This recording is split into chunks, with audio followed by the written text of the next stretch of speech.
बोलो श्यावर रामचंद्र की जय। प्रभु राम सबके के दिलों में राज करते हैं और सभी राम को अपना सर्वप्रिय इष्ट मानते हैं। राम पुरुषोत्तम मर्यादा पुरुषोत्तम राम बोले जाते। राम के नाम के बिना हमारी कोई भी क्रिया पूरी नहीं होती है। चलत राम उठत राम, हर समय राम राम।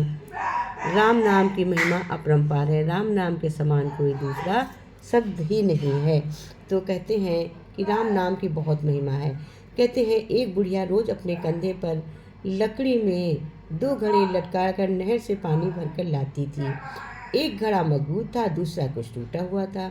हर रोज ये होता कि टूटे हुए घड़े का आधा पानी रास्ते में गिर जाता।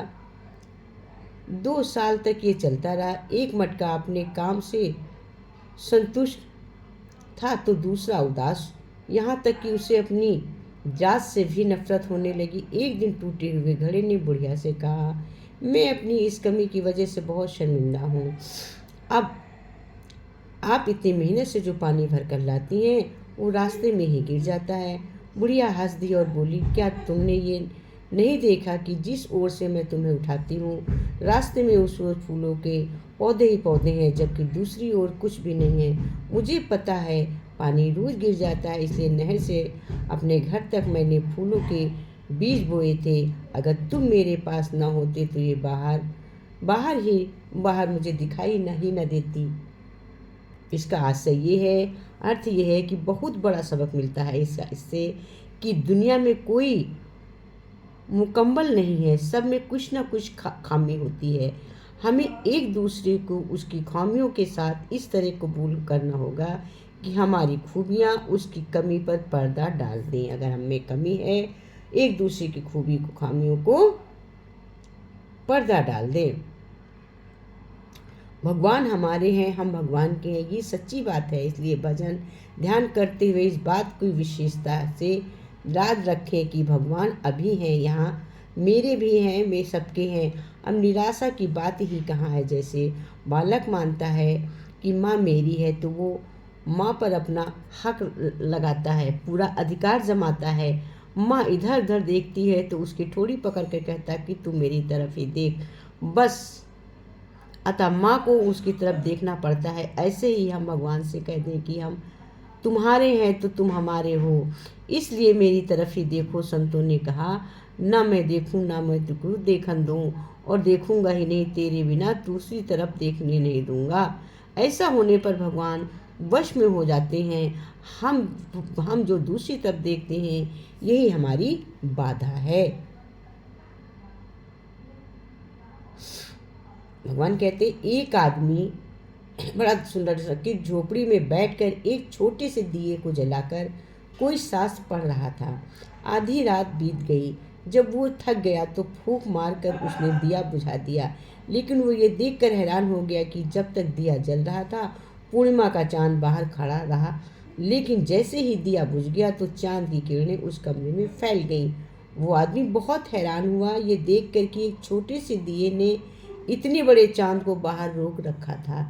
इसी तरह हमने भी अपने जीवन में अहंकार के बहुत छोटे छोटे दिए जला रखे हैं, जिसके कारण परमात्मा का चांद बाहर ही है खड़ा रह जाता है। जबकि प्राणी विश्राम नहीं दोगे तब तक मन शांत नहीं होगा। मन शांत होगा तभी ईश्वर की उपस्थिति महसूस होती है। एक सूफी फकीर था, शेख फरीद। उसकी प्रार्थना में एक बात हमेशा होती थी। उसके शिष्य उससे पूछने लगे कि ये बात हमारी समझ में नहीं आती कि हम भी प्रार्थना करते हैं, औरों को भी हमने प्रार्थना करते देखा, लेकिन ये बात हमें कभी समझ में नहीं आती। तुम रोज़ रोज़ ये क्या कहते हो कि हे प्रभु थोड़ा दुख मुझे भी दो, तुम रोज़ देते रहना, ये भी कोई प्रार्थना है? लोग प्रार्थना करते हैं सुख दो, और तुम प्रार्थना करते हो हे प्रभु थोड़ा दुख दो, रोज़ देते रहना।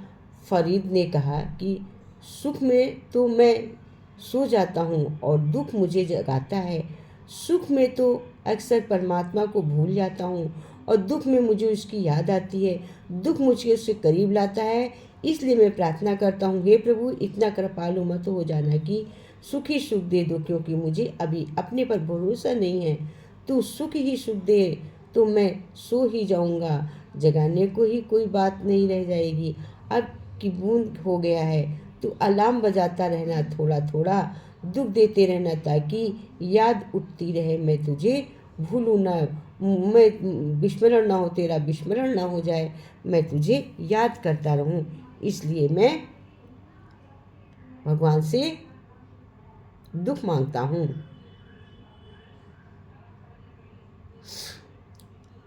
एक व्यक्ति सन्यासी के पास जाकर बोला, बाबा बहुत गरीब हूँ, कुछ दो। सन्यासी ने कहा, मैं अकिंचन हूँ, मुझे क्या दे सकता हूँ, मेरे पास अब कुछ भी नहीं है। सन्यासी ने उसे बहुत समझाया पर वो नहीं माना। तब बाबा ने कहा, जाओ नदी के किनारे एक पारस का टुकड़ा है, उसे ले जाओ, मैंने उसे फेंका है, उस टुकड़े से लोहा सोना बनता है। वो दौड़ा दौड़ा नदी के किनारे गया, पारस का टुकड़ा उठा लाया और बाबा को नमस्कार घर की ओर चला। 100 कदम गया होगा कि मन में विचार उठा कि, और वो उल्टे पांव सन्यासी के पास लौटकर बोला, बाबा ये लो तुम्हारा पारस, मुझे नहीं चाहिए। सन्यासी ने पूछा, क्यों? उसने कहा, बाबा मुझे वो चाहिए जिसे पाकर तुमने पारस को ठुकराया है, वो पारस से भी कीमती है, मुझे दीजिए। जब व्यक्ति को अंतर की चेतना जाग जाती है, तब वो कामना पूर्ति के लिए दौड़कर करता, इच्छा पूर्ति का प्रयास नहीं करता है।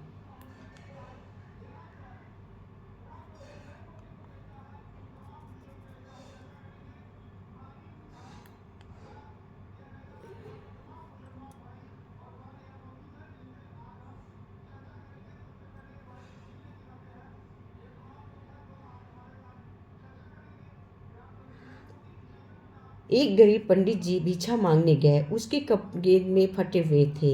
एक घर का दरवाजा खटकाया तो व्यक्ति बाहर आया, उसने पंडित को फटे हुए कपड़े में देखा, धक्के मारकर घर से निकाल दिया। एक अमीर इंसान ने पंडित जी को नए कपड़े दे दिए।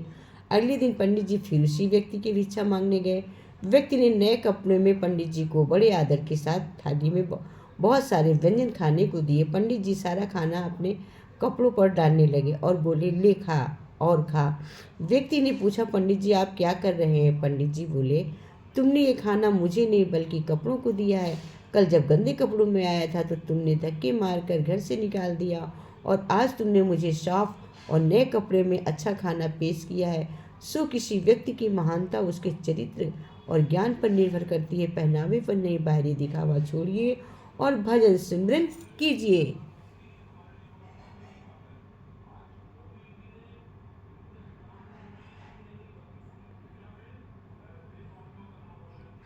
एक गांव में 10 साल का लड़का अपनी माँ के साथ रहता था। माँ ने सोचा, कल मेरा बेटा मेले में जाएगा, उसके पास 10 रुपए हों तो ये सोचकर माँ ने खेती में काम करके शाम तक पैसे ले आई। बेटा स्कूल से आकर बोला, खाना खाकर जल्दी से सो जाता हूँ, कल मेले जाना है। सुबह माँ से बोला, मैं नहाने जाता हूँ, नाश्ता तैयार रखना। माँ ने रोटी बनाई, दूध अभी चूल्हे पर था। माँ ने देखा बर्तन पकड़ने के लिए कुछ नहीं है। उसने गर्म पतीला हाथ से उठा लिया। माँ का हाथ जल गया। बेटे ने गर्दन झुकाकर दूध रोटी खाई और मेले में चला गया। शाम को घर आया तो माँ ने पूछा, मेले में क्या खरीदा? देखा रुपए तो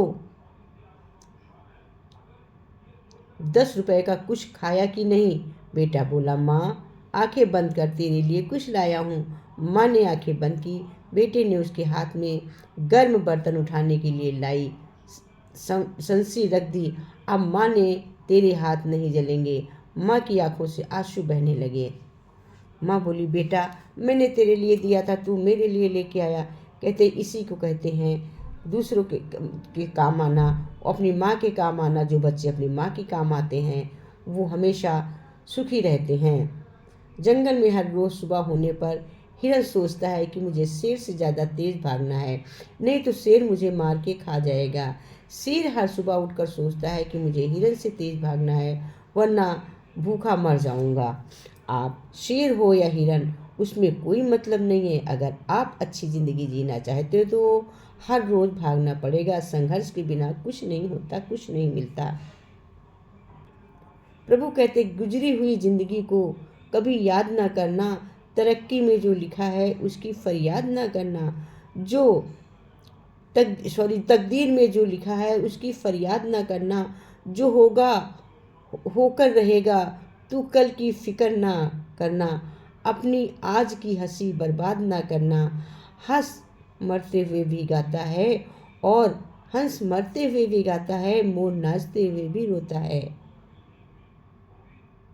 ये जिंदगी का फंडा है, देखो वाली रात नींद नहीं आती है और खुशी वाली रात कौन सोता है।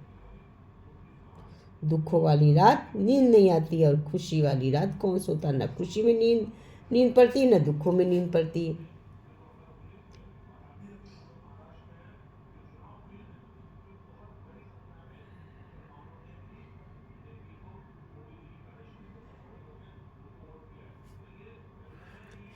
किसी नजर को तेरा इंतजार आज भी है, किसी नजर को तेरा इंतजार आज भी है। कहाँ हो तुम कि ये दिल बेकरार आज भी है। कहाँ हो तुम ये दिल बेकरार आज भी है। किसी नजर को तेरा इंतजार आज भी है। वो वादियाँ वो फज़ाएं के हम मिले थे जहाँ। वो वादियाँ वो फज़ाएं कि हम मिले थे जहाँ। मेरी वफा का वहीं पर मज़ार आज भी है। मेरी वफा का मकान वहीं पर मज़ार आज भी है। किसी नज़र को मेरा इंतज़ार आज भी है। किसी नज़र को मेरा इंतज़ार आज भी है।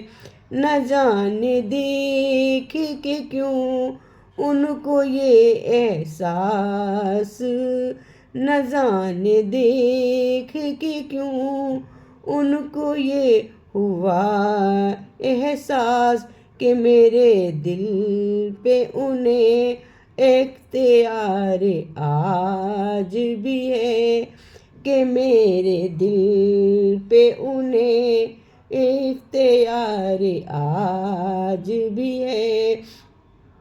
किसी नज़र को तेरा इंतज़ार आज भी है। किसी नज़र को तेरा इंतज़ार आज भी है। वो प्यार जिसके लिए हमने छोड़ दी दुनिया, वो प्यार जिसके लिए हमने छोड़ दी दुनिया। वफा की राह में घायल वो प्यार आज भी है। वफा की राह में घायल वो प्यार आज भी है। किसी नज़र को तेरा इंतज़ार आज भी है। किसी नज़र को तेरा इंतज़ार आज भी है। यकीन नहीं है मगर आज भी ये लगता है। यकीन नहीं है मगर आज भी ये लगता है। मेरी तलाश में शायद बहार आज भी है। यकीन नहीं मगर आज भी ये लगता है। मेरी तलाश में शायद बहार आज भी है। मेरी तलाश में शायद बहार आज भी है।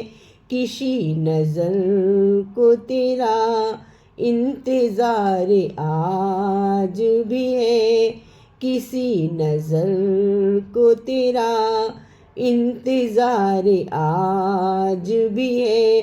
न पूछ कितने मोहब्बत के जख्म खाए हैं, न पूछ कितने मोहब्बत के जख्म खाए हैं, न पूछो कितने मोहब्बत के जख्म खाए हैं, कि जिनको सोच के दिल सुगवार आज भी है, कि जिनको सोच के दिल सुगवार आज भी है। न पूछो कितने मोहब्बत के जख्म खाए हैं, कि इनको सोच के दिल सुगवार आज भी है, सुगवार आज भी है। किसी नज़र को तेरा इंतज़ार आज भी है, किसी नज़र को तेरा इंतज़ार आज भी है। बोलो सियावर रामचंद्र की जय।